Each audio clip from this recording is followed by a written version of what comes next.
الإسلام لوي بيشوا اللهم صل على محمد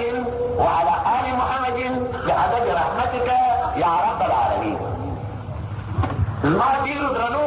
أولدكم اوسو دا دي دي سلو أتزم يحتوسي تمر دا إسلام دا لوي بيشوا فتاك خبرو أخطيو تدلو يدلو زي دلو نبواته ژوند طاعت روژه ذکرونه صبر استقامت څنګه چې دا درې څلور ورځې پرده په څېر د په اخلاقو کې درته کوي او د اخلاق خوند یې په کسته ډېره بیان کړی چې زموږ اخلاق ډېر ضعیف دي زما او د حاجي فضل محمد بیخي ضعیف یو په اخلاقو کې نور نو پیسو یو پښتانه یو مگر اخلاق مو ضعیف دي نو له دې خاطرو څخه د اخلاق درته بیانوم او د اخلاقو څه یوه کتل راکوم. تاسو راسئ نن به د رسول علیه السلام په اخلاقو کې یوه هغه واقعه درته بیان کړو چې ده د مخالفانو او دښمنانو سره څه کول. زما ګرانو اورېدونکو څنګه چې په مدینه منوره کې هم منافقان ډېر وه او هم یهودیان ډېر وه. د یهودو قصه تاسو په قرآن کې خورا ډېره اورئ او د اصحابو معاملې د رسول علیه السلام معاملې د رانیولو او خرڅولو ټول اکثره یا د یهودو یا د منافقانو سره دي. وطن به تاسې وسنجوئ موږ د مسلمانانو سره معاملې کوو قدرت که سره چلیږو خود بخار د مسلمانانو سره اوس معاملې کوو او نه سره چلیږو پیسه ورکړو شی کم راکړي لوټ ورکړو د لمبره راکړي یا یې موږ د لمبره په تېر کړو یو د بل مان صفا مسلمانانو سره چلیږو داسې د مسلمانانو او د یهودو به معامله وه دا به نو څه خبرې وه. یوه ورځ حضرت جابر بن عبدالله انصاري رضی الله عنه چې پر رسول د خدای ډېر ګران و او د رسول سلام ډېر حدیث د ده سره نقل شوي دي ډېر جلیل القدر اصحابي دي. دی و دربار ته د رسول سلام راغلي یا رسول د خدایه پر ما باندې د پلانکي جهودي پور باندې دی او ما تر یوه کال خرما پورې واده ورسره کړې وه. کال د خرما چې راورسېدی زما خرما دونې خرما ونه کړه چې د یهودي د پور چاره دې په وشي. تصور غوړ نه کوي په دې کې دا د پور معاملې هم در ښول کېږي. او دې یهودي ته مې وویل چې سږ کال خو دا خرما کار ونه ښي حتی زما د کور نه بسېږي ستا کور نه ادا کېږي نو که دې آینده کال ته وکتل یهودي آینده کال ته کښې وه په آینده کال کې خرما دا دومره لږ شوه چې تر اول کال راغلی. اوس نو نور یهودي ما ته مهلت نه راکوي. 2 کال یې تېر شول ول چې یهودي هم ډېر ټکټري دي او په درخته کې دونې خرما د ډېرې چې یو محدوده خرما ده هغه زما د عیال د 5 ورځو کفایت نه کوي او پور یې دغونې را باندې دی نور نو زه نه پوهېږم ته زموږ پیغمبر یې هر مشکل چې موږ ته پیدا کېږي موږ تا ته وایو ته پوهېږې بېخي د اسلام لوی پیشوا او شافع د امت د مړو د ژوندو او دا صحابه او د حضرت جابر رضو سره روان شو د هغه یهودي وکور د یهودي وکور ته راغلی او یهودي ته په ډېره نرمه لهجه او پښتو خبرو او په ورین تندي د حضرت عبدالله عذرونه وکړل چې دا یې عذر دی دا پس د ډېرو عذرو د حضرت جابر مو د سترګو ته اوښکې راتلې شوې چې خدایه کش چې یو پیغمبر زما په حق کې یو یهودي ته دومره زارۍ نه وای کړی کش که ما دومره دنیا درلودی چې دا مې ادا کړی وای زه د اسلام یو لوی پیغمبر نن راولم یو یهودي ته زما په باره کې زارۍ کړي. کله چې د رسول علیه السلام خبرې خلاص شولې انتظار یې وکړ چې اوس به یهودي څه راوایي. یهودي ورته یا ابوالقاسم ته نامه یې لا نه بدوي یهودي ورته یا ابوالقاسم او د قاسم پلاره چې دا هر څه راته وکړې یوه دقیقه به نور مهلت ورکړه. نو رسول الله خدای چې د ډېر نصیحت او خبرو د لاسه ستړی سوی و، د یهودي د کوره راووتی، تر یو درختې لاندې سر کښېښوی، یو نوټی پریشانۍ یوړي. پس د پریشانۍ بیا راکښېنستی او غټې تازه کړي، بیا د یهودي کور ته راغی. وګورئ چې ده د اصحابو شفاعت څونې کاوه، د مسکینانو سره یې څونې کومک کاوه او خلکو چې څونې عذر کاوه.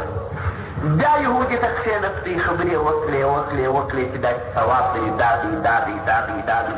ټول خبرې چې خلاص کړې. یهودي بیا هغه خبرو ته تکرار کړه، یا ابوالقاسم یو ساعت به مهلت ورنه. پر درېیمه پلا باندې رسول د خدای باندې د لمانځه وخت راغی، راووتی، لمونځ یې وکړي، پس لمانځه ته بیا ورغی، بیا و یهودي ته کښېنستی، بیا یې عذر ورته وکړي، زارۍ یې ورته وکړې چې دی مسکین دی. تر یوه کال پورې لا پټ ورته وګوره یا انتظار وکړه چې زه کومې غذا ته ولاړ شم، څه شی کمان راوړئ، زه د ده ضامن. خو لنډې دا ټول نه کال ته ګورم، نیتا په زمانه کې قبلوم، یوه دقیقه به نور ورته ونه ګورم، حتما پس له درې واړه عذره ته چې یو پیغمبر د مسلمان د کومک دپاره هغوی وکړي چې دا هېڅ کار ونه کړي. نو رسول علیه السلام ډېر نا امیده ځینې راولاړ او حضرت جابر د شا لخوا ډېر پریشانه او اوښکې تویېدې چې خدای یو لوی پیغمبر درې واړه د یهودي و ناولي کور ته راځي او زارۍ ورته کوي، اما دا یې خوله نه کوي. ورته ویې ویل چې یا جابره د باغ لار دې کومه یواره؟ ویل هغه مې د باغ لار ده. نو رسول علیه السلام او دوی دواړه د باغ و خواته سره راروان او رسول علیه السلام چې د باغ و شاوخوا ته پر دې درختو باندې د خرماوو سترګې ولګېدې، یو څو محدودې خرماوې پرې زړېدې. هغه نو یو من یا دوه منه کېدل، د هغه ګوره 700 منه 200 منه خرما پر ځای کې وه. نو یې د خدای و دربار ته لاس پورته کړي چې الهي ستا بنده څخه مې د ده په حق کې زارۍ وکړې، هر قبول نه کړې، اوس نو ستا ته زارۍ کوم. نو یې لاس ته استجا ورته پورته کړي، ورته ویل چې خدایه د ده پور ادا کړه. نو یې ورته وویل چې یا جابره کله چې مې بنده خواست قبول نه کړي، الله یې قبلوي. ورته یهودي راغلی، د خپلو میوو څه د باغ یې وشکوه تر څو چې پورې ادا کړي شي. نو یهودي یې راوغوښتي، حضرت جابر و د خرما درختې شکولې، میوې ورتللې، تر څو چې ټول پورې ادا شول. د رسول دعا خو کوچنۍ دعا نه ده، څه اوس چې یهودي نه قبلول، رد خو قبلوله نو تر څو چې د ده پورونه قرضونه ټول ادا شوله او دومره ورپاته شولې چې د ده د نورو خلکو ګذران لا هم په وشو او د کور او د ژوندانه چاره یې هم په وشو. ګرانو اورېدونکو، د اسلام پیغمبر سربیره پر دې چې ویلې دا یې د معاملو اوس یې غوږ درته یم، د ده د معاملو د ده د ګذران د حسن خلق په باره کې یوه بله قصه هم تاسو ته وایي کوم. پر حضرت رسول علیه السلام باندې د یو بدو پور باندې و. بدوان و هغه د سارا ناولده خلق و چې په هېڅ دې نه پوهېدل، ذاتاً چې د اتې د قهره ډک و، دا خبرې په درد کولې تر اوسه پورې په ډېرې ساراو کې د اول ځل یو ستوري به در وایي خیره شوه دا وردوره زده به خوش کدوی ځکه خشکې کړي هغه خشکې ډېر وبار کړي. مګر هغه د جهالته دورې خلک ول. دلته اذان وشو، اذان چې وشو دا بدو راغی په جسفو کې راچیر شو، رسول سلام چې د اقامت ځای ته راځي ټینګې کړي، ویل یا محمده تر اوبه لمونځ ونه کړې، پر ما دا وخت کېږي، زما قرض راغی. اصحابو کرامو هڅه وکړه چې زارۍ ورته وکړي یا دا بده ځینې لرې کړي. رسول علیه السلام د تورین ته چې اصحابو ته وویل ګل تاسې کار مه پلوئ دی حق ته جانبه دی.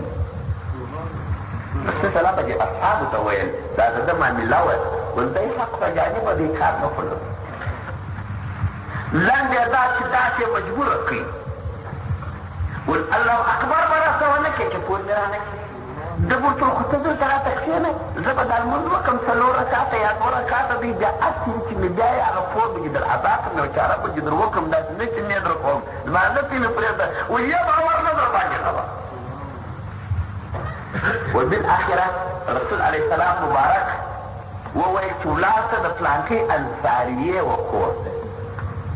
زه خو هېڅ نه لرم چې بری کړم. انصاریه یوه ښځه وه دا د انصارو څخه د مدینې منورې وه اصحابیه وه دا. هغې ته ورته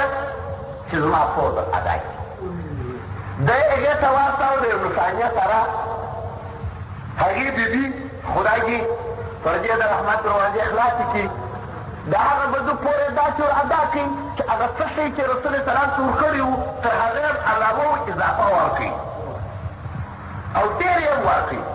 نو داسې وخت به ده راغی چې رسول سلام ګرځولی دي لمونځ یې کړی دی اوس نو ولاخېږي دا به ده لرې ځای ورنارې کړه ول او محمده خدای خو دې نو ډېر خیرونه درکړي ولا څه شی دې هم راکړي او دې دې هم راکړي. دا د بدو عصابه خبره وه و خدای دې خیر درکړي ول ډېر دې هم راکړي ښه دې هم راکړي. رسول سلام ورته یا یې ډېر یې وهلته راته غذا کړه چې لمانځه ته پرېښولم. یو بله ورځ بیا پر یو یهودي او د رسول علیه السلام شخصا سره معامله وه د پور د اوربشین اورو د پور د یهودي وعده د پور راورسېدل رسول د خدای کړی. نو ځینې بګې بګې خبرې به د یهودي و رسول علیه السلام اصحابو دا یهودي ځینې ګرځاوه. رسول علیه السلام اصحابو ته داسې وویل ول تاسې دی مه راته ګرځوئ د ده سره کومک وکړي زما ته پور وکاږئ دی حق په جانبه دی. دلته فکر وکړي اصحابو چې زما مه کومکان کېږي د ده کومکان په هر کال چې زما ته پور خېږي زما د پور لار برابره کړي پور نو کوي د ده کومکان دي ما ته خیم بدل وي چې تاسو ته کار په لرې یا پیغمبر دی یا سبحان الله چې د اسلام پیشوا څومره د عدالت خاوند و او څومره د حسن خلق خاوند و او په معاملو کې څومره خیال یو ورځ عجبه صحت وده ټول حدیث دي چې تاسې اورئ. پر یو ځای باندې رسول د خدای راغی بیا یو بدو ناست دي اوښ یې ټکر ټکر کړي دي آخره برخه د اوښ غوښې پرته ده خرڅوي چې یا د سړک پر غاړه غوښې د اوښ آخره برخه ده یوه ټوټه. رسول علیه السلام خبرې خبرې په څو یې ورکړې ول په یوه وثق خرما. رسول علیه السلام د کور یو حال درلودی یو بله ورځ اصحابي ورته خرما راوړې وه ول هغه یو وثق خرما پرته ده نو بیبیانو به هم یو څه پخوا ځینې خوړلې وي یو وثق خو وکړه پاته سوي وي نن به دغه وثق خرما ده ته ورکړي په عوض کې بیا غوښې نه کور ته به غوښې نه یوسې د حبیب قربان ته که به شی پیدا کړی وی د کورو د اصحابو د مسلمانانو جنت به ما وکړه فراخي یې جوړول دا ټول د ده عین اخلاق. نو به ده یې د بازاره سره وستي غوښې ورسره دي هم کباب دوی هم بردوبې کور چې عام ورته وایي چې یو وثق قربا بیبیانو ورته ویل هغه پلانکۍ مسکینه راغلې وه پلانکۍ چې مو هغه ورته وخته شی نه. نو رسول علیه السلام دا کتاب سره ووتی په ډېره نرمه لهجه ورته وایي وایي کتاب وایه کتاب ما خو چې ستا سره د خرما وعده کړې وه خرما په کور کې نشته ښځو بل چا ته ورکړی دی نو که دغه غوښې پر بل چا باندې خرڅې کې ډېرې به ښه وي زه د غوښو پیسې ډولې نه لرم چې دی یو وارې دا به زه دا غوښې په دې خاورې کې وغورځولې او دا غالبغالې کې چې څه سلام پیغمبر یې د هغه ځای کې رارې کړی یم راجې وستم دلته زما سره چې خبرې یم خلاصې کړې اوس دې نه وایي غوښې نه کړو تر دغه ځای بې تېرې نه کړم تاسې یې غورځولې ما غالې یو اصحابي ورته راغی دا بدو پر وزې لاس کېښوي ول هر سړی دغه پېژني څوک دې ته دا 2 دینارې ورسره ویلې دا د اسلام لوی پیشوا حضرت محمد رسول الله دی دا چې دی په کور کې څه نه لري خو نو دی ملامت نه دی د ټولنې بنو د اصحابو دا بدو علاماوه دا بدو یې ملامتاوه رسول د خدای په اصحابي مخ راوګرځاوه ول کار مه په لره زه په ملامت یم چې د کور آل مې نه نیوی راوستی مې تاسو ګوره دې فکر ته اوس په و دا بدو ارامه وه رسول صاحب ورته بې ارامه وي زه په ملامت ما باید د کور آل نیولی وای خرما باید رامعلومه وای پس مې دې مې د ده سره خلاصه کړې وای دی مې راوستلی وای سوی عدالت سوی حسن معامله سوی تقوا سوی حسن خلق وګوري فکر ورته یو وبالاخره قسام ورته ګام راخم چې یا دا خرما رانه کې غوښې مې دغه چې در وغورځولې ګام هم راخم دا زه خو دا یو خو قسام خلاص بیا رسول علیه السلام مبارک یو انصاري ته چې اصحابي و هغه ته مخ ور واړوي هغه ورته استاد فرمان ته دا جنجال یې ورک خلاصې کړه زه به ستا په کې خرما ورکړم نو یې بوتې خرما یې ورته ورکړه ډېره خرما هغه بدو چې اوس دغه ده ستا حق یو وخت کېدله یو من مثلا ما یو منیم درکړه زه د دغه پیغمبر سره بیا سوال جواب مخ د له علمه وایه زه دغه لار واخلم نو دغه خرما تر پخوا حدم ډېره راخیستې ده او هغه چې واده یې ورسره کړی تر هغه خرما یې علاوه خرما ورکړې خرما اندازې لري نو دی چې پر رسول الله سلام راغلي او غوښې د هغه پر میدان پرتې وي ده ورته وویل چې کفاب ورلارې کړه وایي خدای خو دې خیر دی که ډېره څه خرما دې راکړه او ډېره چې هم راکړه زه نه ولاړم لاړې علاحده ما راوګرځېدې رسول الله د هغه ځان سره تبسم وکړي چې ادمه چې د انبیا رالګولې اداوي دي یو بل بند بیا یو بل وخت داسې راغی چې رسول علیه السلام مبارک ته په برخه کې د غذا وزې میږي وررسېدلي دي د غذا ته چې راغلي نو د ده په د اولکې نو دی را کور ته نه دی رارسېدلی د ده خو د عادتو دا شان یې نه ساتلی دا بدو خبر شو چې د رسول علیه السلام دا بدونه بیا کافر وو د رسول علیه السلام په حق کې وزې او میږي وررسېدلي دي نو پر لارې راغلی رسول علیه السلام یې تر لمن ټینګ کړي ویل یا محمد ستا برخه ماته راکړه رسول علیه السلام چې دا د ده خبرو ته له زړو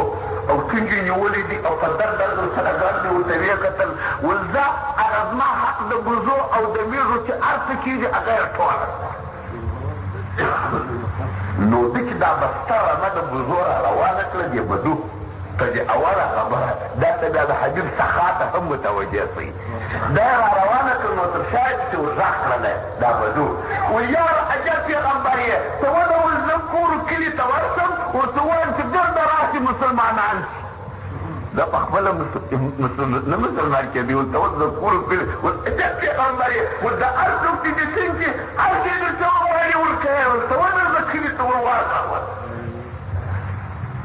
دا د اسلام د لوی پیشوا د حسن خلق د معاملو د خلقو سره د ګذران سبحان الله چې ما وحجي فضل محمد کاکا تر لمن ونیسي او یا مو کشک یا زمونو د لمانځه تر مابین راته ودرې شي او یا دا پورته خوشکه راته وغواړي د ستور تر شا باندې کېږو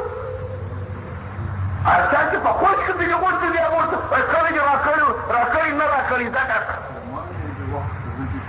دا خبرې چې موږ کوو دا معاملې که دې په چا باندې وي هم د بده چمه کوه ټینګې مه نیسه دا خبرې درته یم چې وایي ما هغه ته جوړاکه پرېږدم انسان دی عاجزه دی کې در باندې وي هم فکر کولو لکه پر ځان داسې پر بل څه چې پیدا شي یا برابر شي نه یې مه ځینې چپول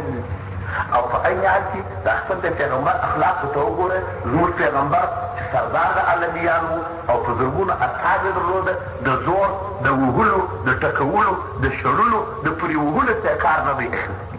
ټول کار د نرمې ژبې د ورین تنجې څخه د اسلام لوی پیشوا شوي. تاسو د نن نیټه په همدې ځای پای ته ورسېدل. آخر دعوانا ان الحمد لله رب العالمين والصلاة والسلام على أشرف الأنبياء والمرسلين. اللهم صل اللهم اغفر لنا ولوالدينا ولأساتذتنا ولمشايخنا ولجميع المؤمنين والمؤمنات والمسلمين والمسلمات الأحياء والأموات. خدایا په نظر د رحمت په معجزان نظر وکړه. خدایا د فیض د فضل د کرم په واسطه رواني خلاص